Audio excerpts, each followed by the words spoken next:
Jim, tell us about this new report that KPMG have launched at FundForum International this year. Thank you very much, Monica. I certainly will. This year we released an annual study named Renewing the Promise. We at KPMG produce a multitude of thought leadership pieces throughout the year. But on an annual basis, we like to do a very extensive global research report, really to help to identify what the key trends and issues are in the marketplace and really to help address solutions going forward. This year's study, which I'm very proud of, we covered 288 different respondents. They covered over 29 different countries.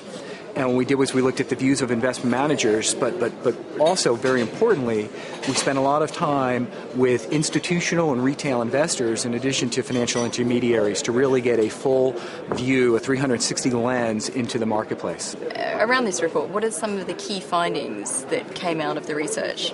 I think first is that the investors' view and opinion is critical, and that managers really need to get back to basics. They need to start by looking at their own shops, assessing their own infrastructure from a governance, risk, and compliance perspective. They think they need to better understand what their intermediaries need and what their investors need in terms of information, communication, and work closely in terms of building the bridge, building the tunnels for those. Another, I think, interesting bit of information is around regulatory change. Everyone knows it's coming. It's going to come with some speed and velocity to it. And I think at the end of the day, it's going to be critical that managers and all vested constituents work closely with the regulators to help sculpt the change, because if not, there's risk that it could be, potentially not beneficial to anyone, including investors. And I guess one final note is that everyone is concerned, rightfully so, that the regulatory change may be associated with some pretty heavy cost impacts that may be burdensome for the operating models and the financial models that some of these managers have built their organizations on. Jim, it sounds like communication is a key theme in your report. Can you tell us why communication you feel is so important to getting the industry back on its feet? Certainly. There are a few findings from the report. One interesting finding is that, managers in certain instances, particularly around risk and governance and around the use of independent directors, they felt they had been made market improvement over the years, and investors don't see that. So, what that tells us is potentially there's a gap between what managers have actually done with their own infrastructure and what they're promulgating, what they're communicating out to the investment community. So, if in certain instances these managers, really have improved their own infrastructure, they need to do clearly a much better job of communicating that to their investors. That in conjunction with the fact that our report, has some great statistics around really what investors are looking at and it's looking for from managers, and it's really looking for a lot more information. So it is about open communication. And I'd emphasize the communication in addition to being transparent with what you're communicating. One thing that we've been saying for a long time now, and it's further emphasized in this report, is the communication really needs to be simplistic, simplified, and in plain language. So just don't give a lot of data, a lot of information. Help work with intermediaries, help work with investors figure out what the information really means. So there has been a bit of discussion over the first day of the forum around global recovery.